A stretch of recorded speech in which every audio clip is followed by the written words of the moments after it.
Today, on the Vince Everett Ellison Show, we're going to deal with this crazy question that's been running around for a very long time about whether or not Donald Trump is a racist. Yeah, we're going to deal with that today. We're going to explain it. And by the end of the show, you're going to know the truth. Is Donald Trump a racist? Today, on the Vince Everett Ellison Show. All right, let's get this thing started.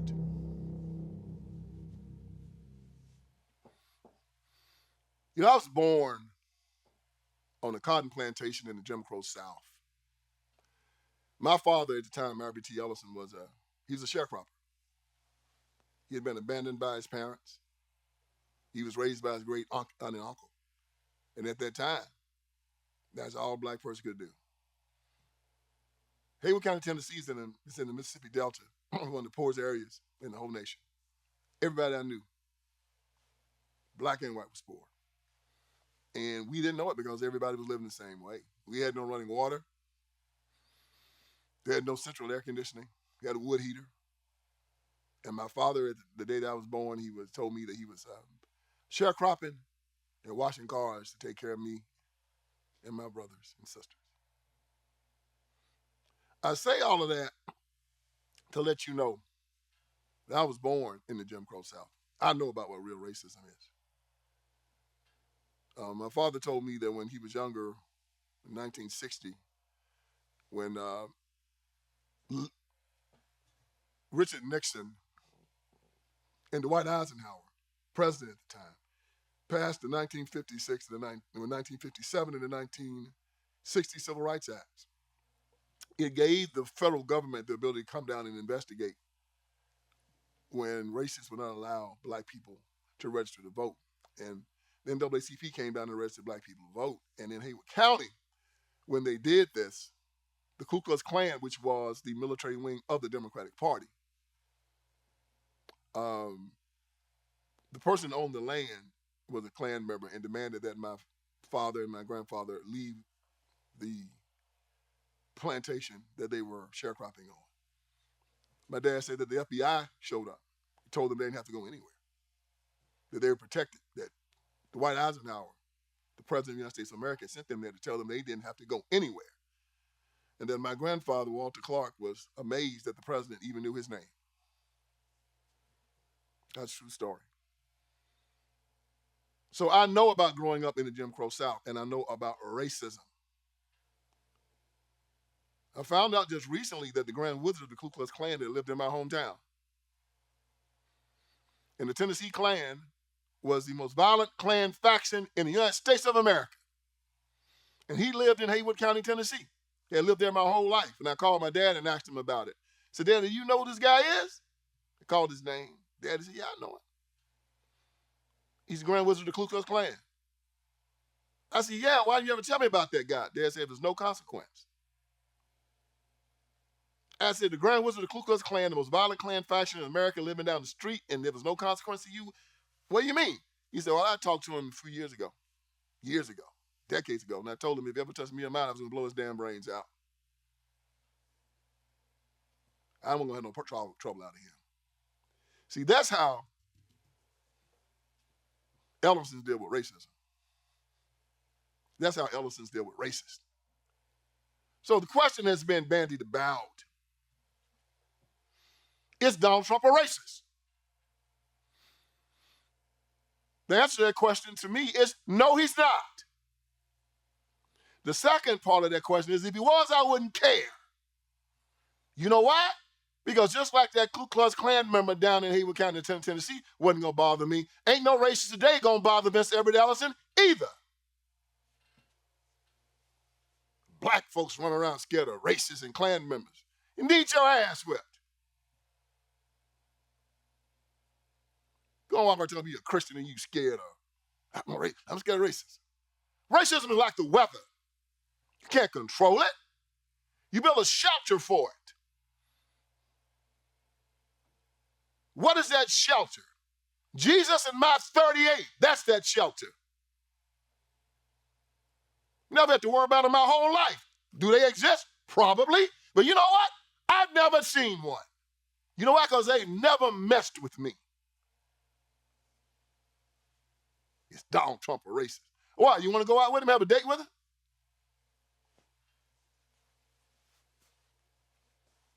Want him to be your friend?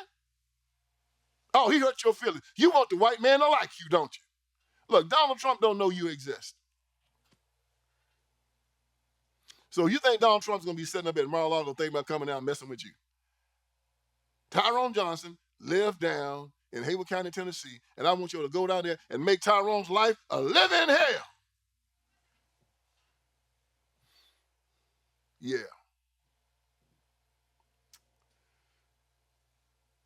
What is a racist?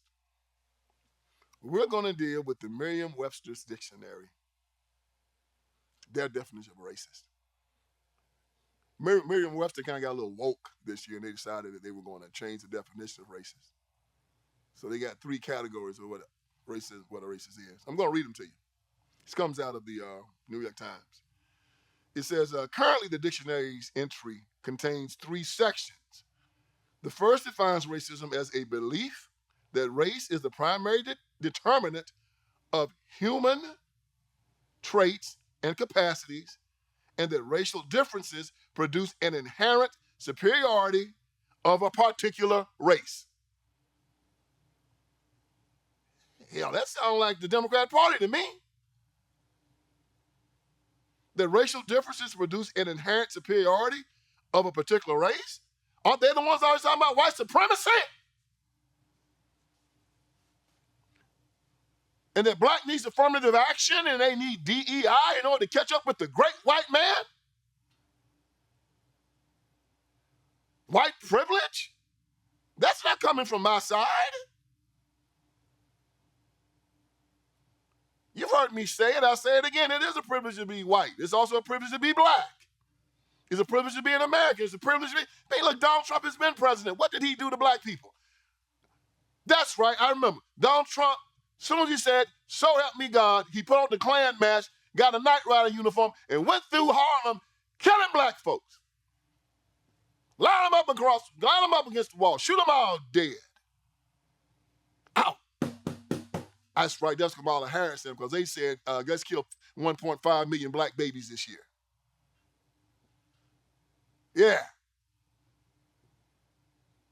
It's Donald Trump. Donald Trump said, yeah, take all them black children, put them in ghetto schools, don't let them out. I don't want now one to learn to read or write. That's right. That's Kamala Harris. Lock them in the ghetto schools. Don't let them out. Don't let them learn to read or write. If it was Donald Trump that said, take all the guns away from these people, I don't want them to be able to defend themselves. I want to be able to go down there with the police and with the military anytime I want to and kick black ass anytime I want to. Yeah! What's wrong with me? That was Joe Biden and Kamala Harris. We're going to take the guns away. It was Donald Trump that said, tear down that wall, let all these illegals come in, bring all the drugs, all the fentanyl, all the sex trafficking. I want to go in them black schools and overcrowd them. I want to go into them black neighborhoods and go in those apartments, raise the rent sky high so they can't live. I want to go into the schools where you only have a finite amount of money for school lunches and books and space. And I want to crowd those schools out so those black children don't have anything. I want the crime to go through the roof. And I want those illegals to compete for black jobs. Shoot. Got that wrong, too. That was Kamala Harris and Joe Biden also. Who's the real racist?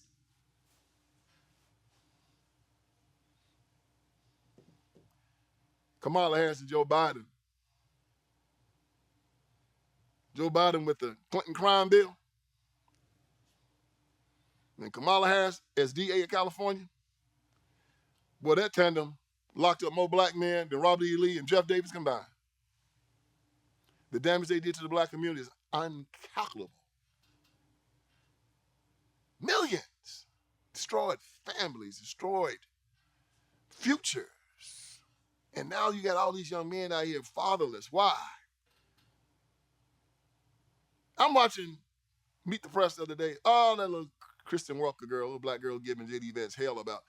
It's Donald Trump's plan to deport illegal aliens or undocumented aliens? Is it going to separate families? And JD was doing his best with it to say that, This is what I would have said. I would have said, well, when they decided to come over here illegally, they decided to separate their families themselves. But it's amazing to me that you never ask that question when you go lock up some black man inside the ghetto about whether or not locking him up is going to separate him from his family. I don't ever hear you worried about that. All the black men that Kamala Harris locked up in California for smoking blunts, and she was smoking them herself. Kamala Harris' daddy won't even have nothing to do with her. She run for president. He don't even show up with her. You know why? You know why? Because Kamala done lied on him and said that he's black. You know what that means? He knows that since Kamala has lied on him and said that he's black, then when she see him, she got to lock him up. So he's scared. He's scared to come see her because she's going to put the cuffs on him. She said, Daddy, come here. Turn around. Turn around. Hands on your back. Assume the position. Get in the back seat of the car. Mug shot him, put him on television. So he ain't going to even show up. I tried to call him the other day. Say, hey, man, your daughter run for president. Why don't you come help out a little bit? She He said, boy, hell no. That girl don't need to be nowhere near the Oval Office. You see what she did as vice president? Think about her sitting up in the chair. You know it's rough when your own daddy won't support you. I mean, that's bad, y'all. Your own daddy say, nah, man, hell no. No. I know her better than anybody in the world. And she hadn't given an interview yet. Of this taping, of this video, she hadn't given an interview yet. It goes back to the old saying that I heard. It's better to be quiet and make people think you're a fool than open your mouth and remove all doubt. Kamala Harris is hearing that every day. Kamala. Right now, people just think you're a fool. If you start talking, everybody gonna know it. Let's leave some doubt, okay? And she's like, okay. But Donald Trump is the racist. Donald Trump passed the First Steps Act. The First Steps Act was an act designed to end recidivism, to keep black men from going to jail, and to help men when they come out of federal prison. So impressed that even Van Jones from CNN showed up and stood there with him to help him do it. He pardoned so many black people, letting them out of jail. He's trying to get school choice passed, especially for low-income children, to get them out of these failing schools. There is no evidence at all from Donald Trump's first administration or throughout his life. People want to say something about redlining when he was on tenement houses in New York or some crazy stuff that he said. Oh, come on, man, get off of that. Watch what the man has done. You know, before he decided to run as Republican, he was hanging out with Jesse Jackson, Muhammad Ali, and Al Sharpton. Oh, they loved him. The rappers loved him. The people in New York loved him. And then all of a sudden, he said, I'm pro-life. And they lost their mind. You got to kill babies now. You got to be able to sacrifice children to the god of Baal and Moloch, right? But Donald Trump's a racist. Wow. Wow. So they talk about systemic racism. Racism is systemic. Systemic racism is that you're a racist even when you don't know it. Ain't that something? It's just in the system. Well, here's a riddle for you. How can systemic racism be a GOP problem when the Democrats control all of the systems in the black community?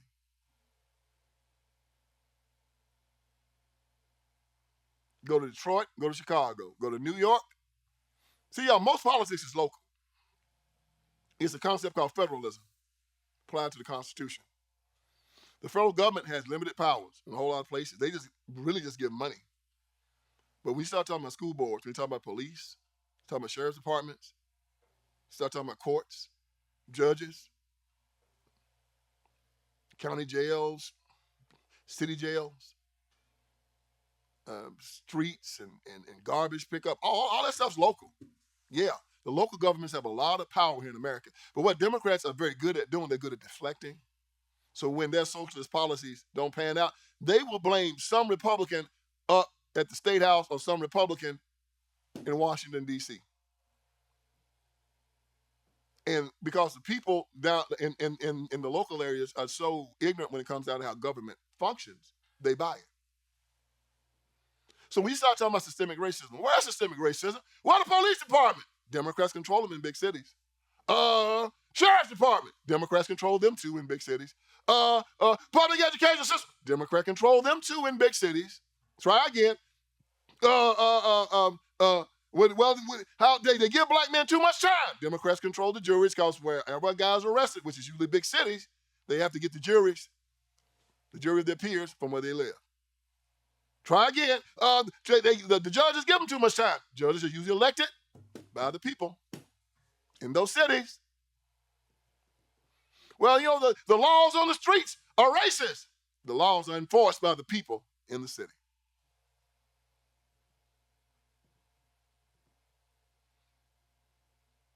And every majority black area in America is controlled by who? The Democrat Party. But Donald Trump is a racist. Now, you know why they say that? Because they know y'all ignorant enough to believe it. Donald Trump a racist. Donald Trump a racist. How's he a racist? I don't know, but he's still a racist. These people bought in.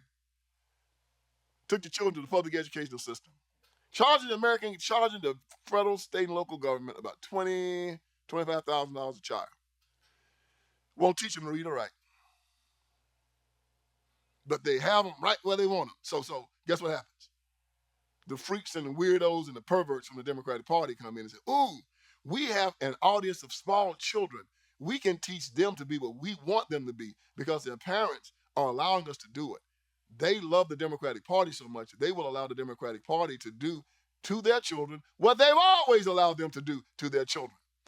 From 1800 to 1860, they allowed them to keep them in slavery. Abraham Lincoln had to send down 1 million troops to make them cut you loose. You didn't fight for your own freedom. Union Army came down and did it. Black and white men free. You walk right back on the plantation. Jim Crow happens.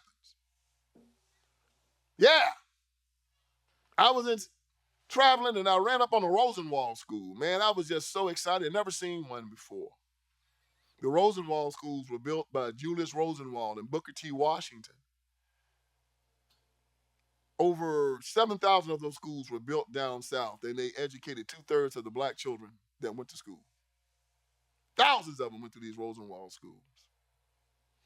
Then when we passed Brown versus Board of Education and they saw that they could integrate with the Ku Klux Klan and let the Klan teach their children, they started closing them all down, tearing them down. A few still exist today, and I ran up on one in South Carolina, and I took pictures beside it, and I was just so amazed. I looked at that little school and saw that it had stood there for over 50 years and had educated so many children. But then when you finally got a chance to integrate with the Democrat Party and the Ku Klux Klan, you took it, and they've taken your children and they've made monsters out of them. So Donald Trump's trying to get them out that system. And the left has them in there. And guess what they did? Boy, they ain't even trying to hide it no more. Took God out, about the drag queens in. Now they got drag queen story out in there. I mean, literally, grown men with makeup on shaking their asses in your children's faces. And you know it, and you allowed it to happen. Oh, they took the Bible out the library and bought pornography in. Yeah, man. They got these books in there now telling little children how to get down with men, how to get down with women. My daddies, my 2 daddies, my 2 mommies, my 4 daddies and 3 mommies. There's all kind of pornography in the library now. Now, they don't do it this way, son. You do it that way. Yeah. Teach them how to do it.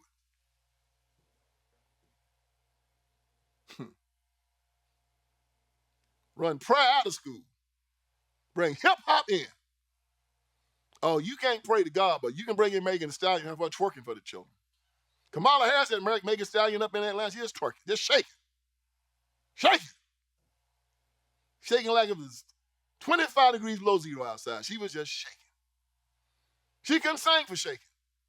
Then she had two women on either side shaking with her. And he said, what the hell is that all about? Tell me how good you know what is. That was the education that you had up there that day.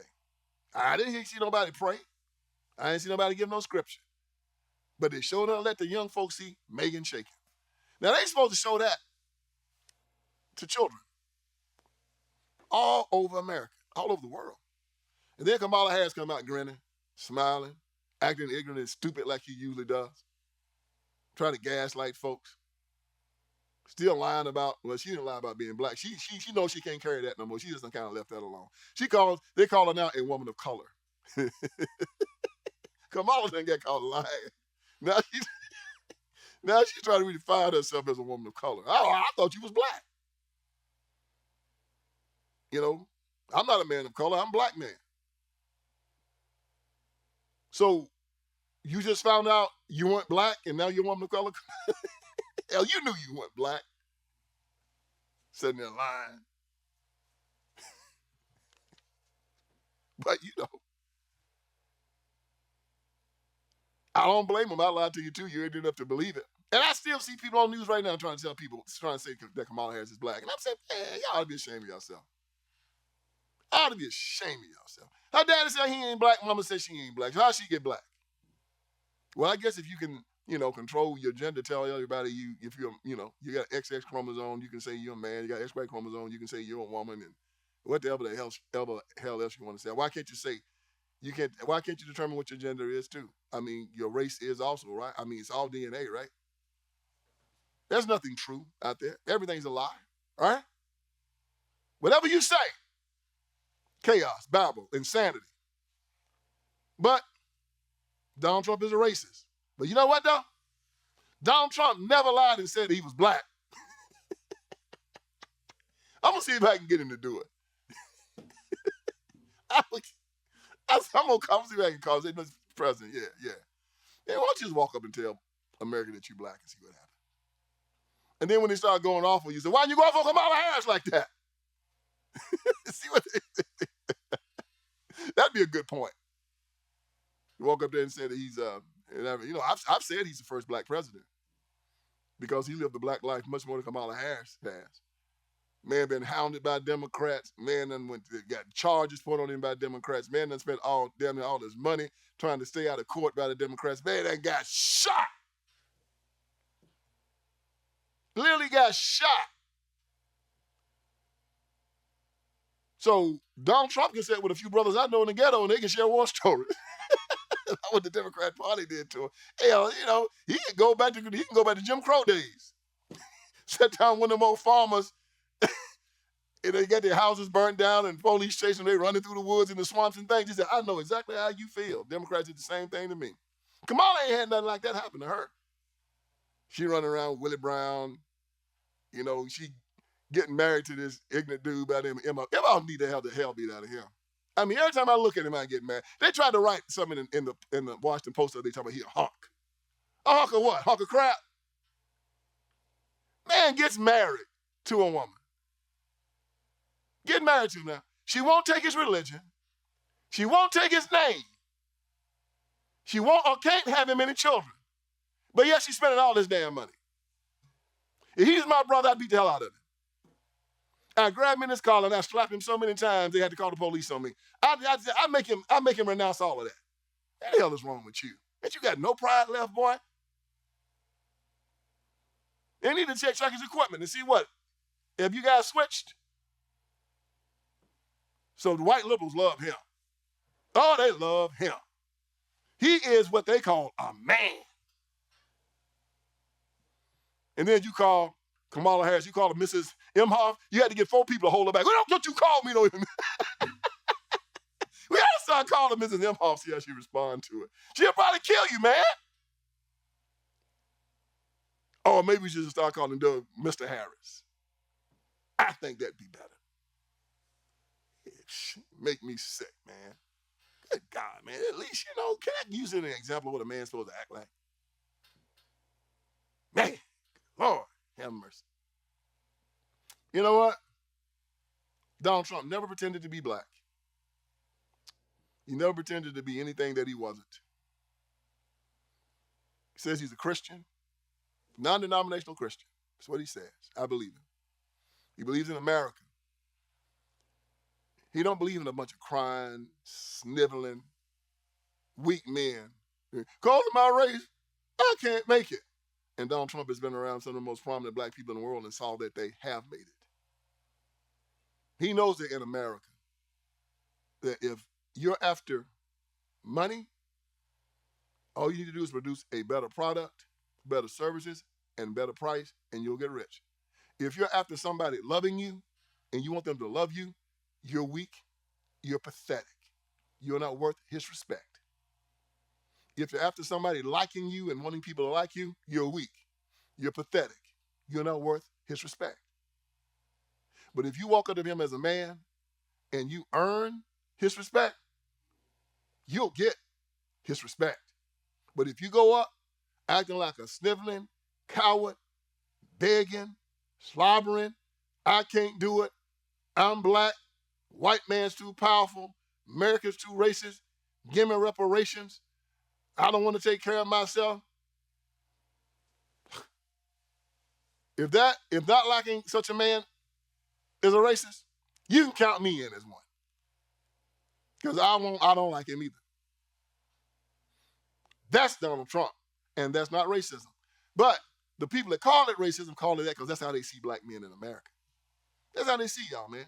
Y'all a bunch of punk, sniveling cowards that need a handout, need a crust of bread like a dog from your master. That's how they see you.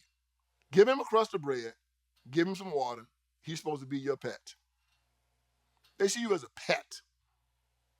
Something to be taken care of, something that will never be on their level, something that, you walk up to them with your tail wagging and with your head bowed, and they give you a treat, and then you walk back with your head wagging even harder, happy, satisfied. Now, you don't walk up to him like a lion and looks him in his eye and you crouch down and tell him, I'm about to compete and take what you got. In that situation, Hunter and the lion both smiled at each other and both said, bring it. That's Donald Trump. And that's why y'all can't deal with him. That's why y'all need Mama Kamala. Ain't that some bullshit? I'm sorry. Mama Kamala. Lord, hammer.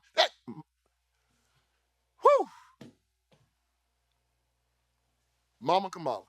My mother passed away 12 years ago. I ain't got no mama. I'll see her in the next life.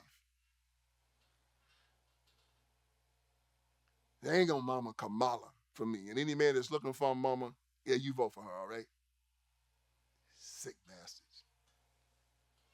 She's a pretender. She's a fake. She's a liar. History has dealt with this before, y'all. The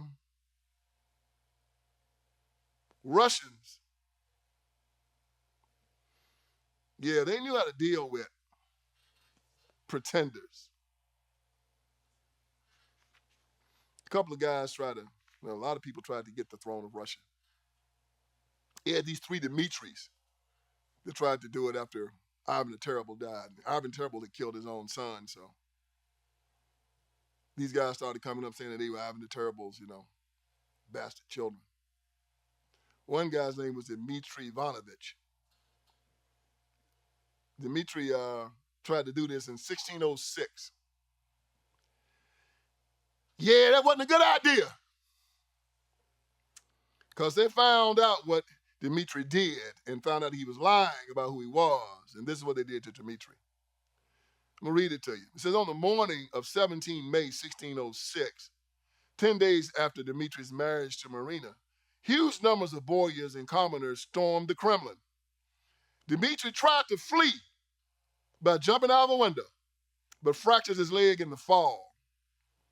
He fled to a bathhouse and tried to disappear within, but he was recognized and dragged out by the Boyers. Oh boy, Demetrius in trouble now. Who killed him, least he successfully appealed to the crowd. They killed Demetrius. But that wasn't all of it. They weren't finished with Demetrius by a damn sight. His body was hacked into pieces, burned, and then the ashes fired from a cannon towards Poland. According to Palitzin, Demetrius' death set off a massacre of his supporters. He boasted in his chronicles that a great amount of heretical blood was spilled on the streets of Moscow.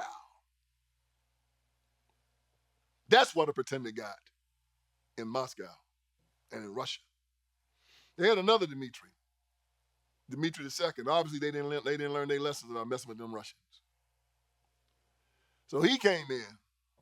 This first Dmitri died. He's 23 years old. This other Dmitri came in 1610. He lied his way on the throne. Lied about who he was. Lied that he was Russian. They finally found him out. So they got Dmitri asleep. They got him drunk. Yeah, he was an alcoholic. They gave him what he wanted. He up singing and dancing. They got him drunk. And then this is what happened to old Dmitri, the second Dmitri. They said, and when the impostor had drunk very well with the Boyers, Ernestov drew from his holster a pistol, which he had ready, and galloping to the sleigh, first shot him with the pistol, then cutting off his head in hand with his saber, took to the road. That's how they dealt with pretenders in Russia. Well, we don't do that in America. We don't kill them and cut them in pieces and burn them up and put their ashes in cannons and fire them toward Canada, where she came from, or India. We don't cut their heads off and gallop off with them. We beat them in elections. So let's take this pretender, this Indian that says she's black, this Canadian who lies about living the black life in America, this atheist who claims to be a Christian. Let's defeat her and her pervert vice presidential candidate, and let's send them to the ash heap of history. Now, I want you guys to go to my website, VinceSpeaksTruth.com, and I want you to go and get my new book, The End of Tolerance. The End of Tolerance is saying that we can no longer tolerate this kind of bullcrap from these ignorant, perverted, lunatic Democrats. The evilest institution in the history of the world. They ain't even trying to hide it no more, y'all. At the DNC, they actually had a abortion van riding around the DNC, telling women, come out and get an abortion. I mean, even if you think you're pregnant, come on out. If you ain't pregnant, we'll give you an abortion anyway. Trying to get men to get a vasectomy. They're a death cult. They want to depopulate the world. They have created a business model where the most insane people in the world move to the top. They got a bunch of trust fund babies that have never, ever had a job, who've all lost their mind, and now they got billions of dollars to spend to control politics. And what you see in Washington is what they chose. It looks like the bar scene from Star Wars. Men in dresses, women on hormones, bunch of baby rapists and lunatics that if it wasn't for the U.S. Senate, if it wasn't for the House of Representatives and some Republicans in the Senate, they would have this whole country looking like an insane asylum.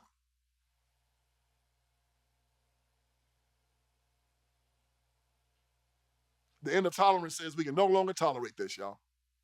We have to put an end to it. And we put an end to it for this election now.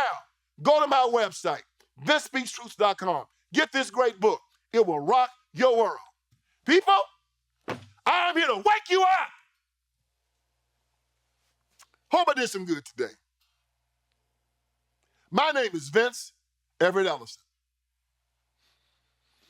And we have started a revolution in this country. So join it. Come see me again on the next Vince Everett Ellison Show.